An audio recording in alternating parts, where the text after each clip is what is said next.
feel like there's some things that he needs to talk through. So let me start about right here.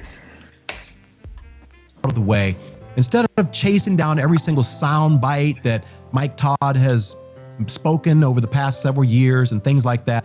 Many other YouTubers have done those things. What I want to do is I want to focus on some broad categories that you can apply not only to this brother, but also other people that you may see that are exhibiting, similar qualities in their lives and in their preaching. And I want to center it around 4 basic primary categories. Okay, category number 1 is what I will call sensuality. And so when I look at Mike Todd's Instagram feed, I see a ton of what I would consider, and I would probably say most Christians would consider, inappropriate photos of both himself and then sadly his wife as well. God bless her. So here's an example here of a sermon that he is preaching with his wife's picture in a bathing suit on his shirt. Now, I understand that he was using this as an illustration to some degree in his sermon, but when you go back and listen to the sermon, which I'm not going to post here, but the fact that I have to blur out something on your shirt as a pastor that could be offensive to you who are watching this video, that's a problem. The fact that I have to blur out your shirt because you have a picture of your wife in a bathing suit on your shirt while you are preaching live in front of people and potentially millions of other people around the world. Why would you want someone to potentially fall into lust and look at parts of your wife's body that are only designed for your eyes? Why would you want that? A better question would be, what does it say about a pastor who is posting pictures? So that's just one. Okay, so now what you see on the screen here is a whole bunch of other pictures that I grabbed from his Instagram. And I didn't go looking for these. I just literally scrolling through. And these are pictures with, first and foremost, his shirt off. But worse than that. Okay, so I'm gonna pause right there. I'll even leave the pictures up. I went and kind of pulled some of the pictures. I was showing Sonya before some of the pictures that's up here. You see all the way to the right, Sonya, that one picture? Yes. It's kind of blocked out. You know, so for our listeners, right? Let me show you guys that picture. This is Michael Todd in all 4 pictures. I'm assuming sharing maybe his weight loss, or his journey with getting fit or something like this. And this is the picture, or one of the pictures, that Allen Parr, said could be offensive, could be enticing or tempting. So Dion, I'm not gonna ask you because you's a man, but I did ask Lasagna, to get a woman's point of view. Is this enticing? I told him, I said, no, it wasn't enticing to me. I just looked at it and I didn't even know it was all the same guy. He had to go and you had to school me. I said, oh, I thought it was some cousins or brothers or something. I didn't know it was all him. Yeah. And I was like, no, when I look at these pictures, I don't feel enticed at all. I mean, that's not what that is. He just looked like he just having fun. It just, it don't look like he trying to be sexy. I'll say that. It don't look like nothing to me. It don't look like he trying to be like, ooh, looking, yeah. Yeah, I don't know. That's not what I see. When I saw this, it made me think, sometimes when it comes to Christianity, like, are we, we really, we push it sometimes because, the picture that came to mind is like, we watch MMA. Like my wife and I, we watch MMA. We watch boxing. You watch wrestling on TV, like. Now they kind of enticing a little bit right there. Yeah. Now them chests right there. Now that's a little bit more enticing. That boy over there with that Philippians 4:13 and that sun in the middle of that crease. Yes, sir. But see, as Christians, we don't have a problem. Like, we're not doing a video about the MMA, And I mean, with him having Philippians 4:13 up there, he's probably, maybe he's a Christian. He definitely, promoting some scripture on his chest. But yes, he is. I ain't never seen a video saying, "Hey, this man shouldn't be, showing his chest" or anything like that. But we have videos like this where he's saying, one, he's a pastor. I have to disagree with them because I kind of know how Instagram works. You got to be searching in order to pull up like a whole bunch of pictures of somebody. You got to be kind of going through their pictures to get that. So Dion, I'm looking at your face. You're looking a little confused. What you got to say, man?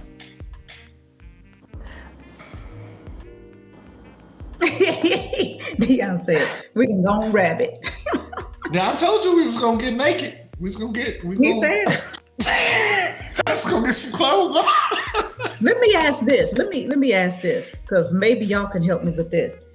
Is the problem that he posted it, or the problem that he did it? What he's saying is it's okay if he did it, so they having a problem that he posted it. Is that what he's saying? I need to get a clarity, get some understanding. Is that the problem? Is that the young man's problem? Is what I'm saying. A little bit of, from the standpoint, he said that when he was preaching because it's live, like his wife. It's not a mistress. It's not his girlfriend. It's not a side chick.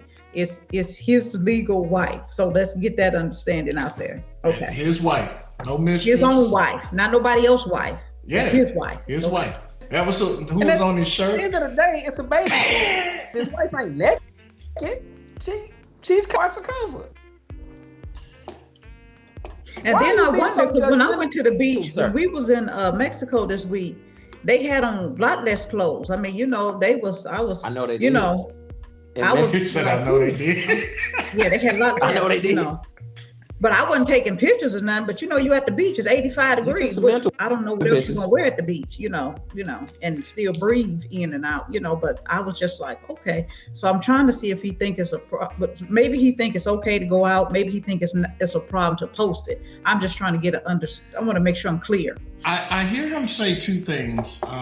So when you listen to the video, I hear him say, at one point that it's about the fact that he's posting it, but then he's going to allude to, some other things that he feels that it just, that's not what a pastor should do, right? And so, go ahead. I'm ready for him to get to the point he actually does being a problem. In terms of him being a pastor, what is he saying in front of people that is a problem? How is he, or doing something, in the pulpit that is less than honorable? That's this right here. This is really petty. It's preferential stuff, and it's not nothing that I don't. And if I looked through somebody's page and I saw it, I wouldn't have thought nothing of it. But that's just me. Like it's his own wife. And I just would have looked, but I don't think, I would have thought nothing of it. It's like, oh, they at the beach. That's what they wear at the beach. He just posted, we having fun, me and my family, me and my wife just out, and he just took a quick picture. I wouldn't have a problem, but I don't know how other people's minds are wired. But it just looked like a pastor. He's having fun. That's what I saw. And Sonya, that'd be different if he had on some hoochie daddy shorts, but he didn't. Those were like workout shorts, like those, they were long, like didn't have on a thong. No. She had on a regular like bathing suit. Like, what are we doing? You shared a joke one time. I want to say it was probably at this last comedy show about how people don't share pictures of their wives or share pictures of their spouse. Like you were saying something about like living vicariously through them when they go on vacation and stuff like that. this kind of reminds me of that a little bit because, when I think about, this man obviously is proud of his wife and proud of being married to his wife. Like, I'm inspired as a young Christian man. Like, I need to get a shirt with my wife on it. Oh yeah. And advertise. You know what I mean? Like, I so that kind of leads me to my first, I think, concern with this. Like, marriage, divorce, or divorce in the church is about 38%, almost 40%. In the world, like people who aren't Christians, what do you think it is? I thought it was higher. I always thought it was. Yeah, okay. I thought it was like 2% It might across be the hard. board. Now, so across the board right now, it's saying that in the church it's 38%, and basically in the world it's about 38%. And Dion, I think the stats that I pulled up were probably from like maybe 5 or 6 years ago, census. So you might be right. It might be even higher. Like, it just feels like it's higher. Yeah. But I think part of it is, in the church, and I think about the churches I grew up in, we didn't talk about relationships. I mean, when I saw the pastor in the pulpit, his wife might been up in there. Like, in a Baptist church, I think she sat down in the pews with us, just like on the front row or whatever.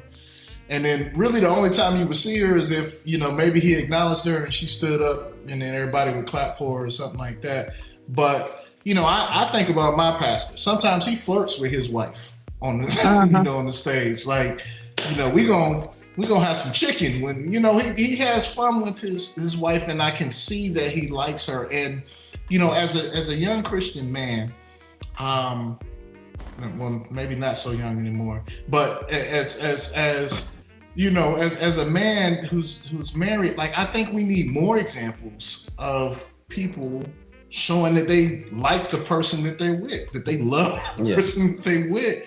Like that. You go through anybody else's, to your point, Instagram feed, if they really do like their wife, they're gonna have lots of pictures with them and their wife on it. Like, when me and my wife go to a beach, we take pictures at the beach or a pool or whatever. Like, and up until this point, I don't think I've ever thought twice about it. Now, I don't post a lot, but that's just because I don't post a lot of pictures as it is.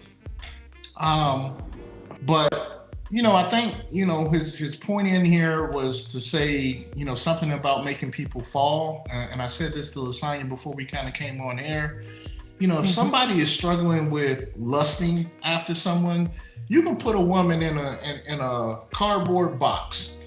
Just cut it so when she can stick her head out through it, put her in a box.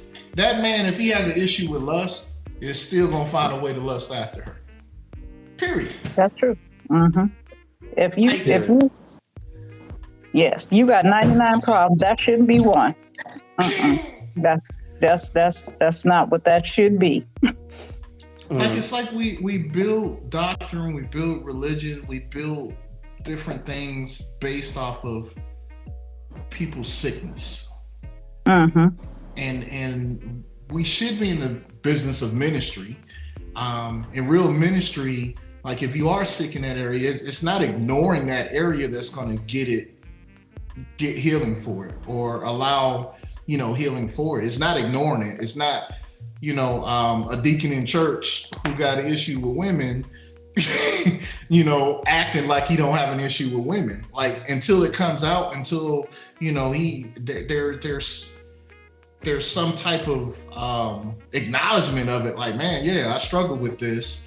That's when a brother can come in, like, hey, like, this is how I dealt with this, or this is how I deal with this. You know what I mean? Like, I think that's the problem with a lot of churches. We got a lot of people that are so religious that the things that they struggle with it in private, they struggle with it in secret, because, we come up with nonsense like this. You can't tell me there's anywhere in the Bible where, it makes sense that this would be an issue for a Christian.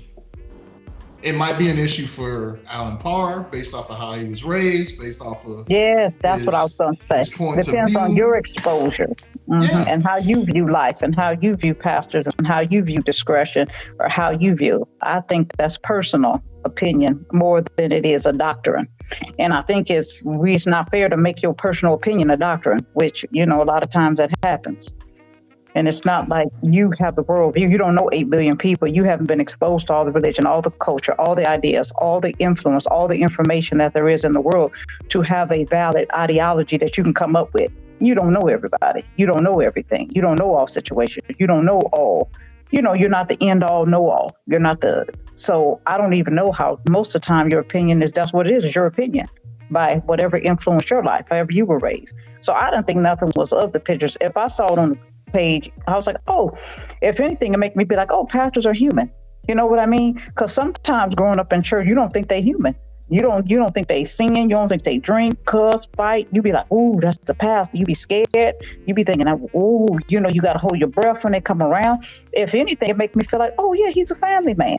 Okay, he's a family man. He's tangible. He's touchable. If anything, it makes me have more respect to him being relatable to the issues that any of us face. That's what it makes me think about more than it makes me isolate him and to make him think, ooh, you shouldn't be doing that. If anything, it makes me like, okay, he's human. Okay, he got a wife. He out here. Okay.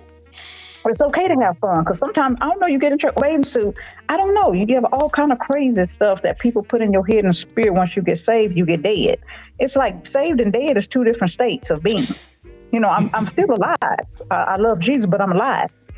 And I think you don't think that your pastor is human. You don't think he's a sexual being, a feeling being, a human being, emotional being. He has everything that you have. He has all of that. He is as you are. And I think that's so. The key If anything, it makes me think it more tangible, relatable. Yeah, I think it's you hit on a key point there, Sonia. It's our pastors, our fathers, they're businessmen, their brothers, their sons, daughters.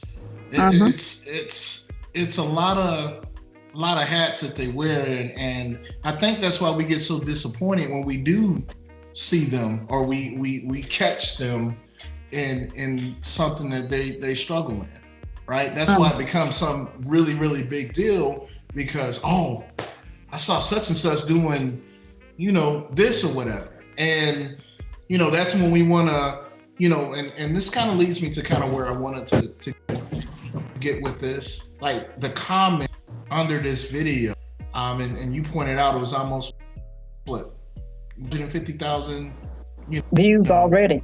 Views on this video, whole bunch of comments on it, right? But some of the comments I saw were people who were either actual members or went to Michael Todd's church, now questioning what they learned or the experience that they had with it, which to my knowledge, the word is the word. Like if it got you this far and it was you grew or you matured in a way and there was certain things that changed about your life, that word was the word. So regardless of how you feel about Michael Todd or how this person feels about Michael Todd, now we're entering into a field where we're adding confusion to what God is trying to do or trying to reach. Dion, you said it earlier, like every pastor isn't for me. And that doesn't mean that pastor's a bad pastor or anything like that. It just means that, there's a voice, there's a person or a pastor is going to be in line with the purpose or the plan that God has for my life that I'm going to probably relate to more or hear from more or whatever. And that's okay. Like Bishop T.D. Jakes is different from the pastor that I had when I was in Virginia, but that was a different season in my life. You know what I mean? Like I needed something different in that season. When I moved to Texas and, the part of my life that I was about to embark on, again, I went to there's a lot of nice churches, a lot of big churches, a lot of really good preachers here in Dallas, right? So a lot to choose from. But I know that the place that I was supposed to be was the Potter's house. How did I know? I mean, I had been having conversations with God in private that Bishop didn't know nothing about, the church didn't know nothing about, the pastors, you know what I mean? So I knew that God had me in that place at the time that I needed to be there, when I needed to be there. Right. Just based off of me having conversations with him when nobody but me and God knew about it, period. You know, mama, nobody else knew about it, right? Me and God. But he put me in a place that was talking in the language and talking in a way that he was guiding and showing me where he wanted me to be and how he wanted me to be there. And I was wanting answers like, okay, how am I going to do that? Like, that's not me, Lord. You know what I mean? So, but how many people, how many non-believers or young Christians battle with this because we have videos like this on the web or messages like this on the web where now it enters some confusion or it adds doubt for the person that God is leading that path. There's probably millions of people or whatever that listen. Matter of fact, I know for a fact, he's going to bring up a post a little bit later on that Mike Todd posted on New Year's and had almost 1 million people that viewed it. Like, that's the influence that he has. And now you're adding doubt or you're adding some type of confusion in him leading, you know, the people that God has blessed him with. And he's responsible for it. Ultimately, he has the answer for what he says right, wrong, and indifferent with that, not Allen Parr, if that makes sense. It does. That's a lot of reason why people are scared to come out too and say, because it's like people start to treat you differently, you know, and start to, you know, assume that, oh, if he's struggling with that, that may be that we don't need him around this or that or whatever. And they start thinking, need you to think for me. I'm just telling you, you know what I'm saying, where I'm at, you know what I'm saying, and that I may not have all together right now. And so, you know, a lot of people, because they don't want the judgment, you know, and some people, like, obviously, you know, I don't care. I'm out here and I'm going to live my life how I'm living because I know what I'm doing is right. And so when you get to that point and you know what you do, you got to do what you do is right, because the only person that can really judge you and has a right to is God. And unfortunately, in the church, they put a higher standard and stigma on pastors that even we're not willing to stick to as lay people. And they put extra pressure on them and want to hold them to a standard that they won't keep in their own lives. Right. And what I will say, the younger generation, we post more, say more, you know, younger people do. And, you know, the old school, they didn't have no phone. They wasn't posting nothing. There wasn't no social media. You weren't doing all of that. So that may just be his age group with the posting of what's going on more than it's an issue with anything else. Because I don't see any error in doctrine. I don't see any error in, it don't even look flamboyant. It don't even look like he's trying to be sensual to me. It just look like you at the beach, take a picture. Hey, babe, you know, hey, family, how y'all doing? We at the beach. Yeah. And I think that may just attest to his age, because the older people, that's not what they did with their cameras. They didn't have social media, so that's not how they responded when they went to the beach. It wasn't nowhere to post it. That's a great point, Sonia. That's a super great point. Like I said earlier, like I take pictures with my wife sometimes at the beach or whatever. I just don't post them. Like, it's not something I think about doing. Like sometimes I don't take the picture. Carla will have to remind me, like, Sheldon, let's take a picture. You know, having a good time. Like, it's not something for an older generation that we even think about. So you're right. Mike Todd, what is he? Maybe 30? Yeah, that's his age group. Like, I think he's early 30s. So I think that might just be their era. That's his generation. That's just what they do. That's the culture that they live in. You know, you post, you blah, blah, blah, blah. But I can't say that there's anything in error with it. It's his own wife. And, you know, like you say, she's not naked, but they at the beach. You know, I just don't see it the way that he's saying it. And I think some stuff we don't need to talk about so we don't have people confused. The people were fine. They went through the page, they saw the picture, they was fine. They went on about their business. They like me. I ain't thought about it. But then you get this guy. I don't know about him after he was at the beach with his home wife. I don't know about this. I don't know. He I don't know. So it's just like some stuff we don't even have to bring up. Or if you did bring it up, you called him. He got a big platform. Talk to him if you got an issue with it. It don't mean he's going to do nothing about it. But let's don't make saints question what they feel when they was okay with them, and then you bring in doubt because you have a big platform. Because influence is influence, and you have your following. Your people listen to you, and then some of your people that's listening to you go to his church, and it's like, oh man, maybe it is something wrong with it. Now you putting an added extra layer of thought process there that didn't even need to be there. Right. That's what it didn't even need to be there. That's no big deal. If they didn't think of it on their own, ain't no sense in me pointing it out. Is what I mean. It's like, now you got your 1 million followers looking at him side-eye because they trust you.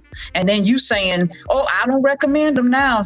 He's doing preaching good, but then these pictures, and it's not even a provocative picture. So I think that's too minor of a detail to use your influence to have people questioning themselves about somebody they were fine with before you said something. That's what I was saying. Right. You have to allow him the opportunity also to grow. As a Christian, as whatever, he's growing and evolving in all of the as that part of it, and you have to let him go on his own journey.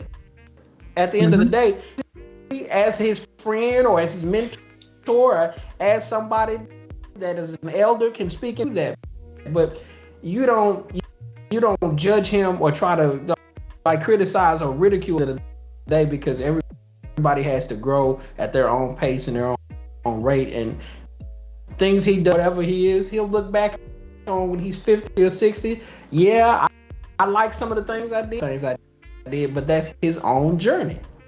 You got to let him have his own journey. Mm-hmm. He ain't gonna be taking them pictures for too many more years, because by the time you get 20, 30 more years and stuff start dropping and you start not having them pics. And so you gonna take the picture and post them. You ain't gonna be posting them, so you enjoy your youth while you got your youth, because youth is gonna be fleeting. It's gonna be going by. Mm-hmm. It's gonna work itself out, right? Yeah, it's gonna work itself out. Don't worry about that. Didn't I put that camera on me? Yeah, there you go. There you go. That's what I'm talking about right there. Mm-hmm. But he's already shown the proclivity to learn from, his. I won't even call it a mistake. Like we let out talking about the spit incidents, right? Again, right. I know his heart was in the right place. He wanted to, show people visually what was happening. But the issue was the timing, and it was a little bit too much, right? So by him coming out and apologizing, and even saying and admitting to, there was a little bit too much. That shows the proclivity to look back and say, you know what, let me tone this back. You know what I mean? Mm-hmm. And that to me shows a lot more maturity and shows a lot more of what our walk really looks like with Christ. Like each and every last one of us, even if we want to talk about it or we don't want to talk about it, but we hiding it or not, we all are walking through and having that situation where we got to look back and like, you know what, I shouldn't have said that, or I shouldn't have done that, or the next time this situation pops up, I want to respond in a different way, or we all have moments like that. And for a pastor to show that, like, you said it earlier, he's a young pastor. I guarantee you the people that the biggest part of his audience is a young people demographic. Right. And we've talked about it a couple of times on this show. That's exactly the people that we need to be trying to reach, especially in this generation, because a lot of them don't even know who God is. I mean, they haven't been taught, like they've been raised in situations where they, my mom made me go to church, right? So, yes, sir. That was our house too. You going to church in here? Yes. Right. Mm-hmm. But a lot of the younger people now, nobody made them go to church. Nobody, it was like, it's your decision. You can do that. And so now they're out here and they have these different things that they're trying and they're open to or whatever. So, there's a generation that needs a voice to hear. And again, I hate to beat a dead horse when you have, you know, another Christian coming and calling themselves, you know, trying to make things right. They don't know what God's plan is for Mike Todd and the people that he's supposed to reach, you know, in this world. And you could actually be getting in the way of that. That's the biggest concern that I have. And again, and I said this before, I don't want to make this about Allen Parr. I mean, he represents a lot of Christians, older Christians, or Christians who really think what he's saying. Like, again, there's a million people that follow him, so I guarantee you they follow him because they have some thought process like he does. You know, that's the people that he attracts and influences. You know, so Dion asked the question earlier. You know, I want to hear, what is he saying in the pulpit that we should be, you know, having an issue with. So, you know,